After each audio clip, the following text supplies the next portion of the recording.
Good day, everyone, especially to our professor, Dr. Claire Macabalang. I am Noemi B. Fernando, and my assigned topic is all about managing the 21st century classroom. Chapter 3. Managing the 21st century classroom. It involves utilizing modern educational practices and technologies to create a dynamic, inclusive, and student-centered learning environment. This includes integrating digital tools, fostering critical thinking and collaboration, accommodating diverse learning needs, promoting social and emotional learning, and maintaining effective classroom management strategies to ensure an engaging and productive educational experience. There are key elements of managing the 21st century classroom. This includes number one, technology integration.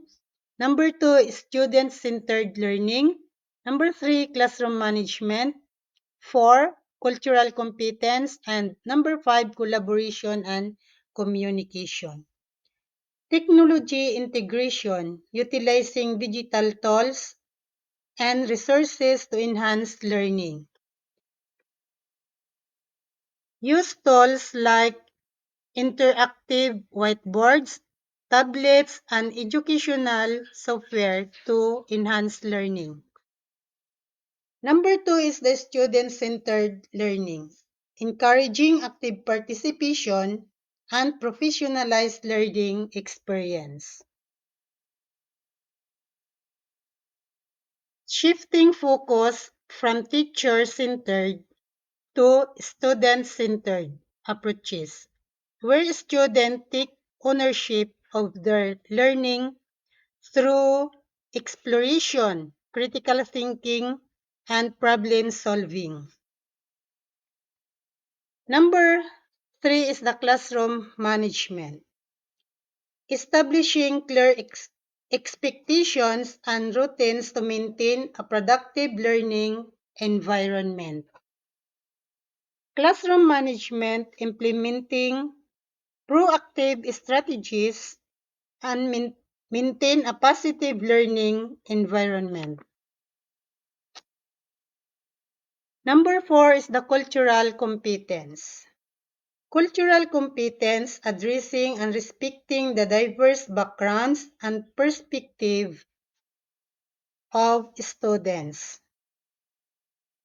Cultural competence, understanding and valuing cultural diversity within the classroom, fostering an inclusive environment where every student feels respected and represented. Number five is the collaboration and communication. Promoting teamwork and effective communication among students and with the broader community. Promoting collaboration, encourage group work and peer-to-peer learning to build communication and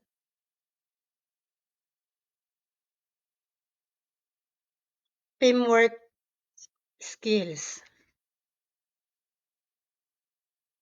This approach aims to prepare students for the demands of the modern world, emphasizing skills that are crucial for their future success.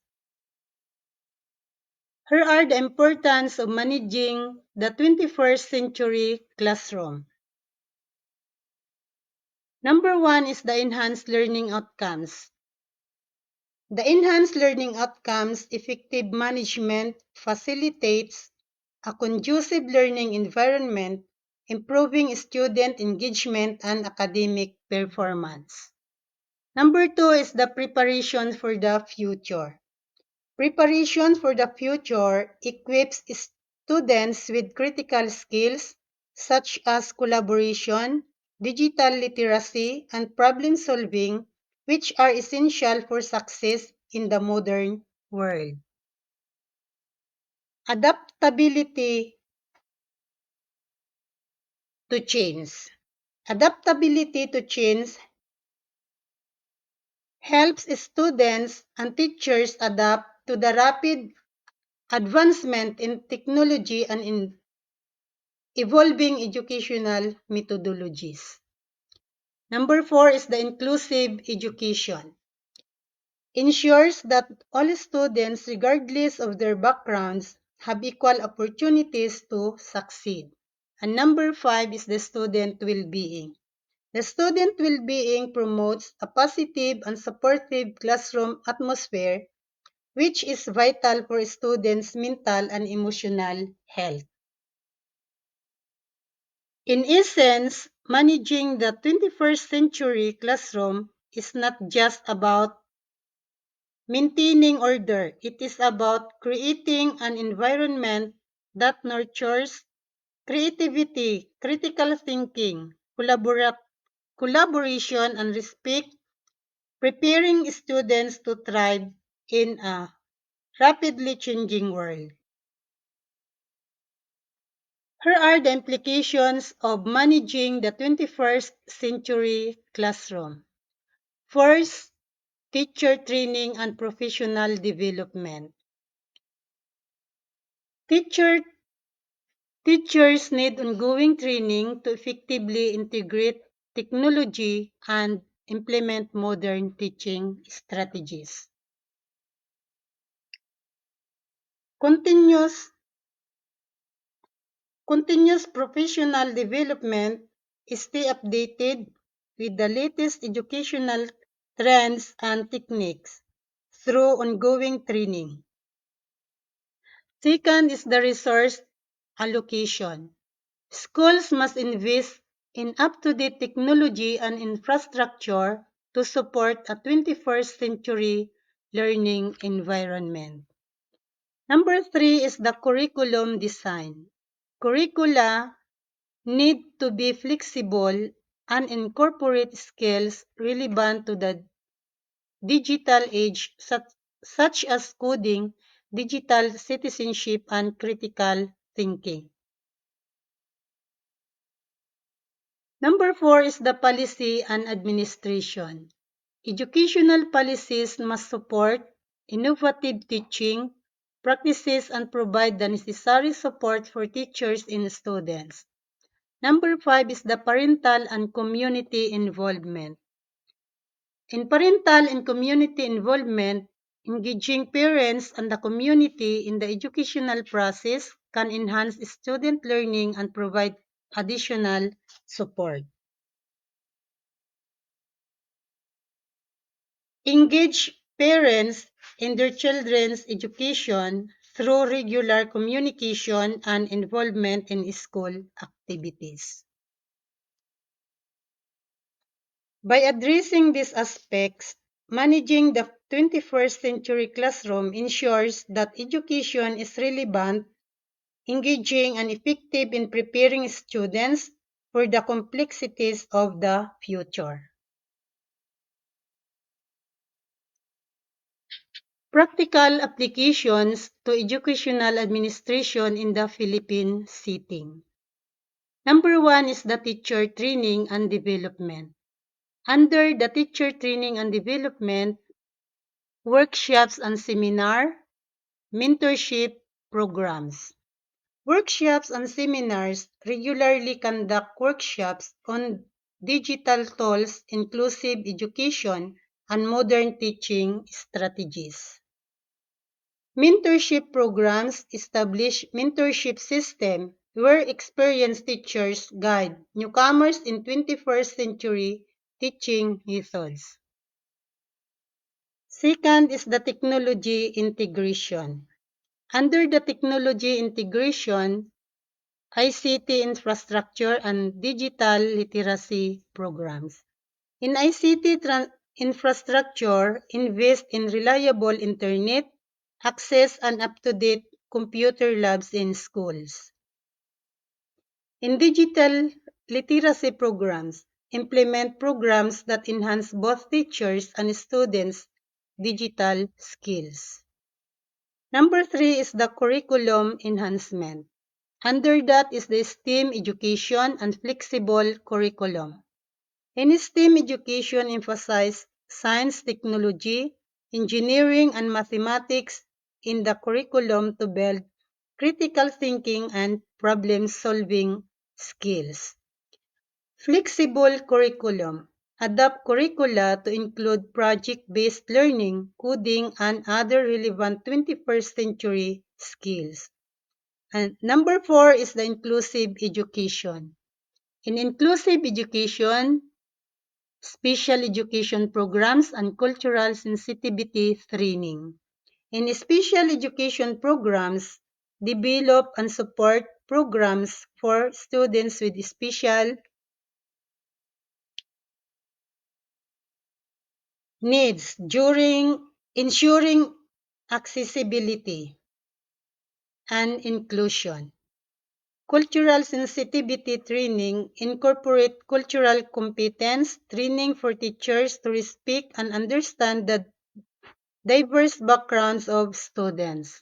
Number 5 is the policy development and support. Under the policy development and support, the government initiatives and funding and grants. Government initiatives aligned with government programs like the K-12 curriculum, ensuring policies support modern teaching practices. In funding and grants secure funding for technological advancement and teachers training programs. Number 6 is the parental and community engagement. Under that is the community partnerships and parental involvement programs. Community partnerships build partnerships with local businesses and NGOs to support educational initiatives and provide real-world learning opportunities. In parental involvement programs, encourage parents to participate in school activities and support their children's learning at home. Number 7 is the assessment and evaluation. Under the assessment and evaluation, continuous assessment and data-driven decision. In continuous assessment, use formative assessments and feedback to guide teaching practices and improve students' learning outcomes. In data-driven decisions, implement data analysis to monitor student performance and identify areas needing improvement. Number 8 is the sustainability and scalability. Under that is the pilot programs and sustainable practices. The pilot programs starts with pilot programs for new teaching methods and technologies. Then scale successful initiatives across schools. In sustainable practices, promote environmental education and sustainable practices within the school community.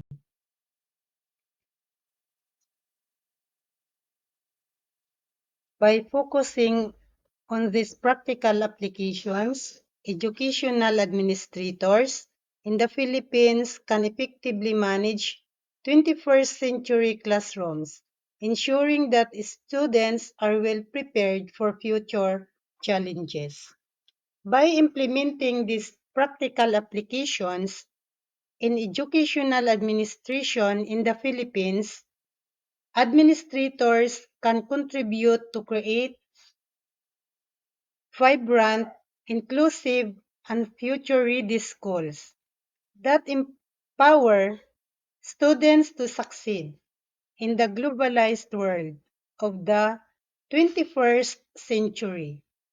These efforts not only improve educational outcomes but also contribute to the overall development and prosperity of Philippine society.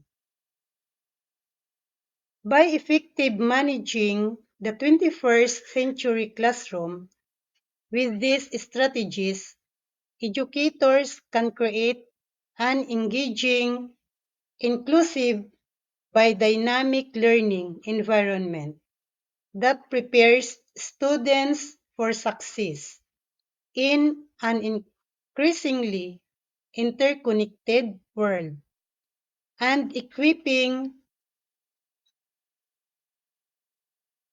them with essential skills for lifelong learning and future career readiness. That's end my report. Thank you everyone and God bless.